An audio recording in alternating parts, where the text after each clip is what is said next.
Informasi Manajemen dan yang sama-sama kita banggakan teman-teman seperjuangan mahasiswa Informasi A angkatan 24. Perkenalkan, saya Muhammad Abdul Tomo selaku moderator pada presentasi kali ini yang nantinya akan membahas mengenai kerangka dasar sistem informasi. Tentunya pada kesempatan kali ini saya tidak sendiri, saya ditemani oleh rekan-rekan saya. Itu ada saya Fadila Rahmaini, saya Nizlamia Fainah, saya Muhammad Rafi, dan saya Viva Lizanova. Oke, untuk efisiensi waktu mungkin kita langsung saja kepada materi yang pertama yang akan dijelaskan oleh Hafifah Lizanova. Kepadanya, silakan.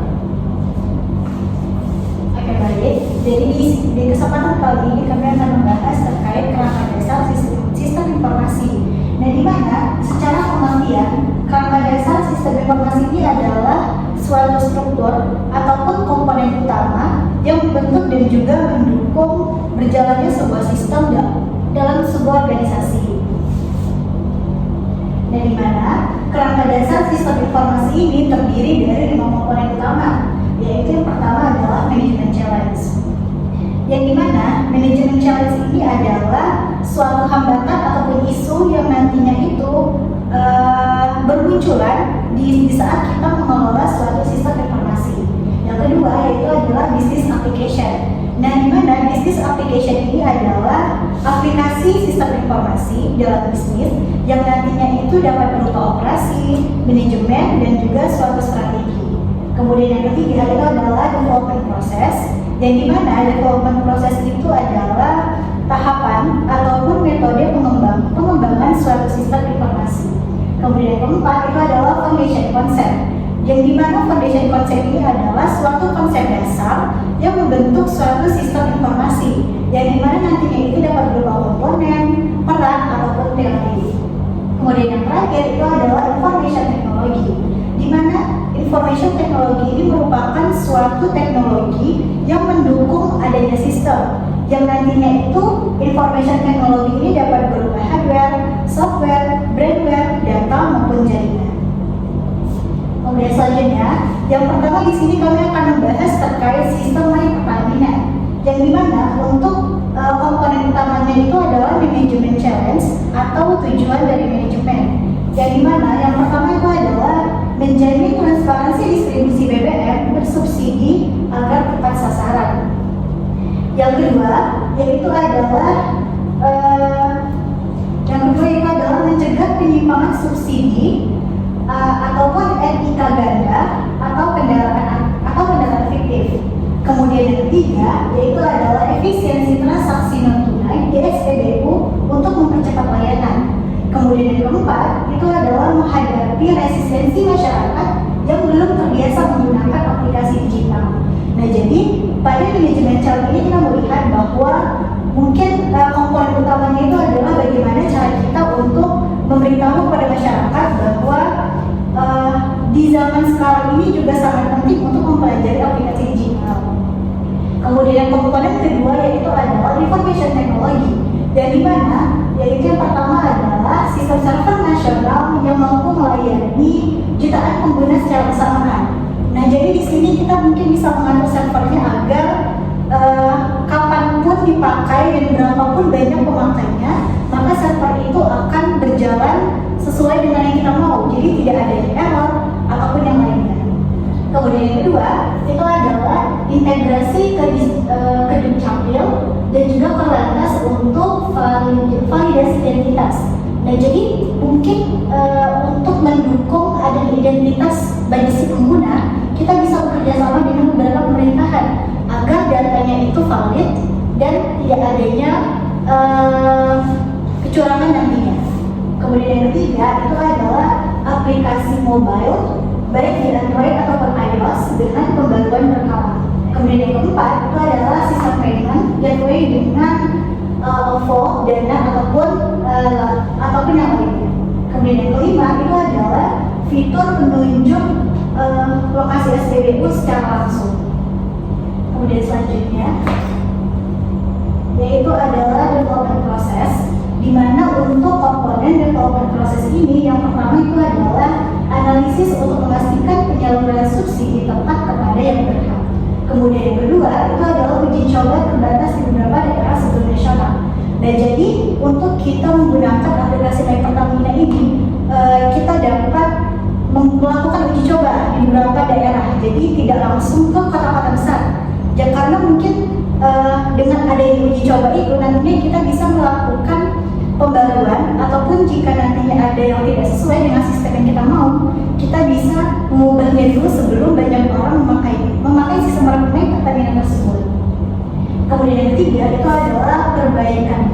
peningkatan risiko, dan juga update secara berkala. Kemudian yang keempat itu adalah evaluasi dari feedback SPBU dan juga pelaku. Kemudian komponen yang keempat itu adalah business application, yang dimana di dalam komponen business application ini yang pertama itu adalah menyediakan pembayaran tunai untuk pembelian BBM dan juga produk Pertamina Retail.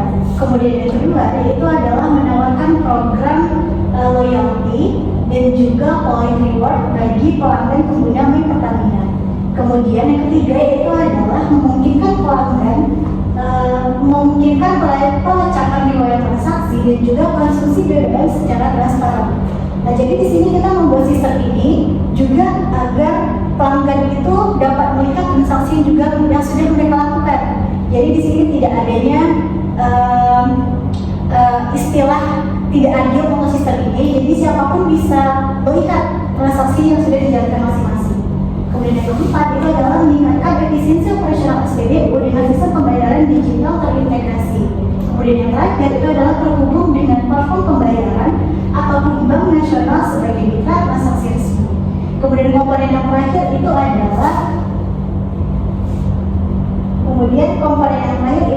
foundation concept, yang dimana yaitu foundation concept itu tadi dapat berupa data ataupun yang lainnya. Minimal di sini untuk sistem My Pertamina, data utamanya itu adalah seperti SNIK, STNK, dan juga lain sebagainya. Kemudian adanya validasi data real time untuk mencegah adanya duplikasi. Kemudian yang keempat itu adalah pelatihan operator SPBU dan juga customer service lainnya. Kemudian yang terakhir itu adalah edukasi publik tentang penggunaan dan juga keamanan akun My Pertamina. Baiklah, mungkin demikian untuk terkait sistem My Pertamina. Selebihnya akan saya serahkan kepada moderator. Baik, terima kasih kepada Fadila dan Mbak. Materi saja yaitu BIS atau e-wallet akan disampaikan oleh Fadila dan Mayuni. Kepadanya, silakan. Baiklah, selanjutnya pembahasan mengenai KRIS atau e-wallet. Yang komponen yang pertama itu ada manajemen challenge. Yang pertama menjamin keamanan transaksi digital, lalu ada menjaga kecepatan dan stabilitas sistem agar transaksinya real time tanpa ada gangguan server. Yang ketiga itu ada persaingan antar penyedia fintech. Yang keempat ada kepatuhan terhadap regulasi Bank Indonesia dan OJK. Lalu yang kelima ada mengedukasi masyarakat dan UMKM agar mau beralih dari sistem pembayaran tunai ke digital. Selanjutnya ada komponen yang kedua yaitu information technology. Yang pertama infrastruktur nasional IFES dan QRIS. Lalu yang kedua ada application programming interface untuk integrasi antar bank dan e-wallet. Lalu yang ketiga adalah teknologi keamanan berlapis. Yang keempat ada sistem AI fraud detection untuk mendeteksi penipuan transaksi. Yang kelima ada backup server di lokasi yang berbeda atau disaster recovery. Selanjutnya ada komponen yang ketiga development process. Yang pertama itu analisis kebutuhan pengguna seperti promo, cashback atau pay letter. Lalu ada pengujian interoperabilitas lintas platform.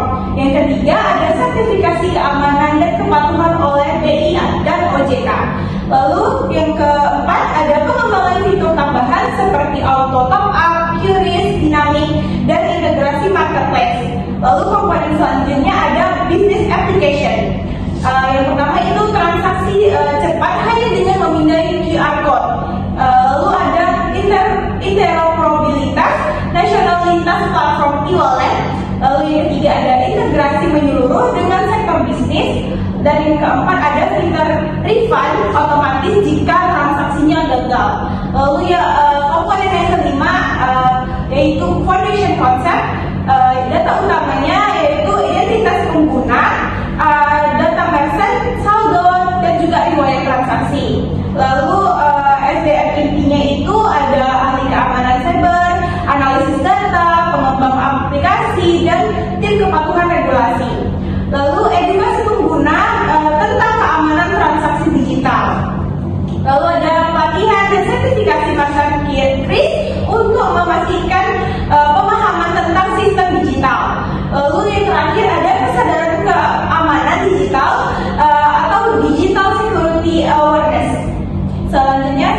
silakan ke moderator.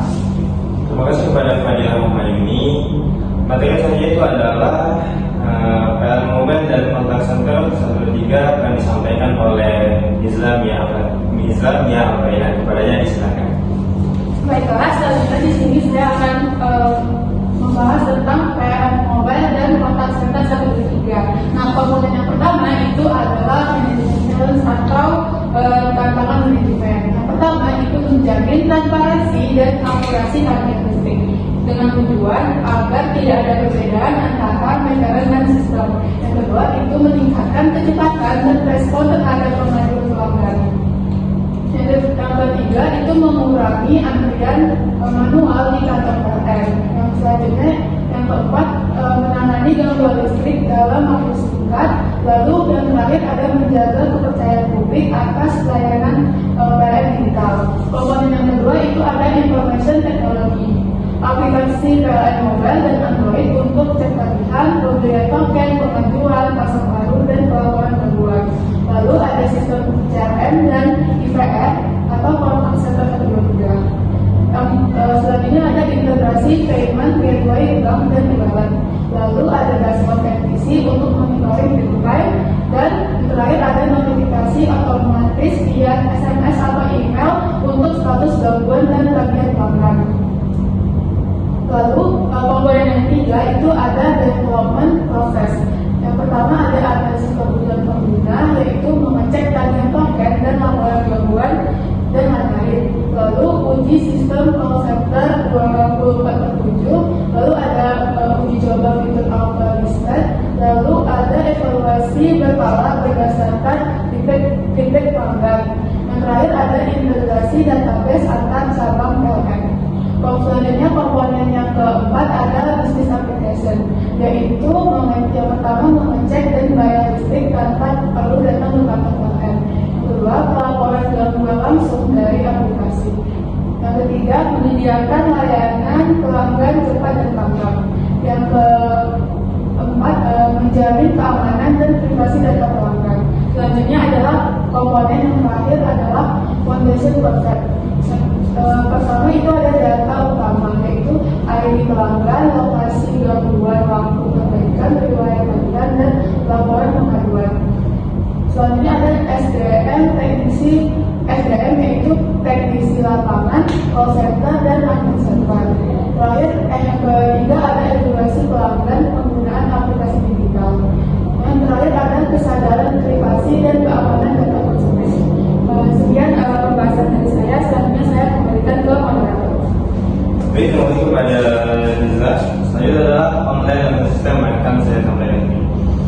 Komponen pertama itu adalah manajemen challenge, yaitu yang pertama menjaga efektivitas dan kualitas pembelajaran online, karena ditakutkan bahwa ketika sistem ini berjalan, output daripada pembelajaran dari ini tidak sama dengan output tatap muka. Jadi diharapkan agar ketika sistem berjalan, baik pembelajaran tatap muka maupun daring memiliki outputnya sama, itu hasil akhirnya sama. Lalu yang kedua adalah monitoring kehadiran dan aktivitas mahasiswa. Yang ketiga, mendukung adaptasi dosen dan mahasiswa terhadap teknologi baru. Yang keempat, mencegah kecurangan ujian online atau cheating. Yang kelima, menjamin kesetaraan kualitas dengan pembelajaran offline. Komponen yang kedua ataupun kerangka dasar yang kedua itu adalah informasi teknologis. Pertama adalah platform berbasis web dan mobile. Lalu yang kedua, integrasi video conference baik via Zoom ataupun Google Meet. Lalu yang ketiga adalah server berbandwidth tinggi dan sistem CDN, Content Delivery Network. Lalu yang keempat adalah sistem keamanan dan anti-cheating tools menggunakan AI-based fault scoring untuk ujian daring. Lalu yang kelima adalah cloud storage untuk tugas dan materi kuliah, karena nantinya tiap tugas atau materi akan diupload ke sistem. Selanjutnya, komponen yang ketiga itu adalah development proses. Yang pertama adalah analisis kebutuhan akademik baik kuliah dan ujian daring. Lalu yang kedua adalah uji coba di beberapa fakultas sebelum implementasi kampus. Lalu yang ketiga, integrasi sistem dengan SEACAT ataupun SPADA. Lalu yang keempat ada evaluasi berkala berdasarkan umpan balik pengguna. Lalu yang kelima, pembaruan rutin untuk meningkatkan tampilan antarmuka, kecepatan akses dan keamanan data pengguna. Karena dasar yang keempat itu adalah business application, yaitu ada platform pembelajaran dari terpadu atau LMS. Lalu yang kedua ada otomatisasi sistem penilaian dan kehadiran. Lalu yang ketiga ada transparansi akademik. Yang keempat ada efisiensi waktu dan fleksibilitas pembelajaran jarak jauh. Lalu yang kelima, mendukung kebijakan nasional kampus merdeka dan pendidikan jarak jauh. Lalu kerangka dasar yang terakhir adalah foundation concept, yaitu data utamanya adalah profil dosen dan mahasiswa, mata kuliah, nilai aktivitas belajar, kehadiran serta hasil ujian daring. Yang kedua adalah SDM, yaitu ada admin LMS, ada staff IT, staff IT support, dosen, mahasiswa, dan lain-lain. Lalu yang ketiga adalah peningkatan literasi digital.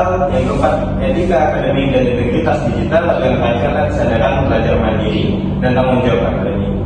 Baik, materi saja akan disampaikan oleh Raffi. Kepada Raffi, silakan. Skala selanjutnya yaitu tentang sistem pemesanan tiket kereta api atau high access atau KALIP. Nah, pada komponen yang pertama yaitu management challenge, ada yang pertama yaitu mengurangi antrian manual di sistem. Yang kedua, menjadi transparansi harga dan juga jadwal tiket. Yang ketiga, menghadapi lonjakan trafik saat liburan. Yang keempat, meningkatkan proses pelanggan digital. Yang kelima, menjaga keamanan dan kepercayaan publik. Nah, pada komponen yang kedua yaitu yang pertama website, tablet, dan aplikasi metode high access. Yang kedua ada QR code atau boarding pass digital. Yang ketiga, integrasi sistem pembayaran multi channel. Yang keempat, setup kapasitas tinggi dan scalable architecture cloud space. Yang kelima itu fitur refund, cash schedule, dan check-in otomatis. Yang terakhir itu sistem keamanan data berlapis SSL, UTP, dan enkripsi end-to-end. Nah, pada komponen ketiga yaitu development proses. Ada yang pertama yaitu analisis kebutuhan pelanggan digital. Yang kedua, uji coba sistem banking online di beberapa rute utama. Yang ketiga, optimalisasi user interface atau UX dan user experience atau UX. Yang keempat yaitu integrasi antar transportasi atau MRT Transjakarta. Yang kelima, ada peningkatan keamanan dan stabilitas sistem. Nah, pada selanjutnya yaitu komponen keempat. Komponen keempat yaitu business application. Yang pertama ada menyediakan pemesanan tiket online secara cepat, aman, dan transparan. Yang kedua ada pembayaran multi channel, tank e-wallet, kris.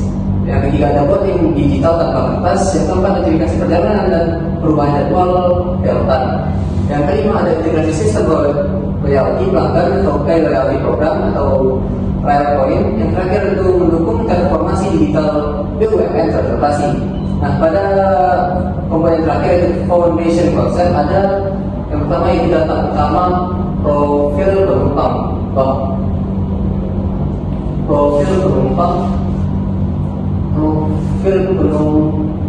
jadwal keberangkatan, nomor kursi, transaksi tiket, refund, dan riwayat perjalanan. Yang kedua ada SDM yaitu operator tiket, admin server, customer support. Yang ketiga yaitu penerapan prinsip keamanan data pribadi. Yang keempat edukasi masyarakat dan pelatihan penggunaan aplikasi. Yang terakhir yaitu budaya digitalisasi dan transportasi publik. Selanjutnya yaitu kesimpulan. Nah, kesimpulan presentasi ini secara keseluruhan, kelima sistem yaitu My Pertamina, Grace e-Wallet, PLN Mobile, Online Learning System, dan T-Access mencerminkan penerapan kerangka dasar sistem informasi yang meliputi tantangan manajemen, teknologi informasi, proses pengembangan, penerapan bisnis, dan proses dasar. Masing-masing sistem dirancang untuk meningkatkan efisiensi, transparansi, dan keamanan layanan publik melalui pemanfaatan teknologi digital yang terintegrasi. Proses pengembangannya dilakukan secara bertahap dengan evaluasi berkelanjutan untuk memastikan kemudahan dan keadilan bagi pengguna secara umum. Kerangka dasar sistem informasi berperan penting dalam mendukung transformasi digital, meningkatkan kualitas pelayanan, serta membangun kepercayaan dan literasi digital masyarakat. Nah, sekian dari saya kembalikan kepada moderator. Baik, terima kasih kepada Raffi. Selanjutnya adalah kita beralih ke materi selanjutnya, yaitu adalah penjelasan mengenai tujuan sistem baik strategis, taktis, dan teknis dalam penerapannya di sistem kita tadi. Yang pertama itu adalah sistem Pertamina yang disampaikan oleh Pak Dezanawar. Adanya di sana. Oke, baiklah. Di sini kita akan masuk kepada materi selanjutnya, yaitu terkait tujuan sistem, yang dimana di sini terdapat 3 tujuan di dalam sebuah organisasi, yaitu adanya tujuan strategis, taktis, dan juga teknis. Dan dimana sebelum itu kita perlu mengetahui apa sih yang dimaksud dengan tujuan sistem.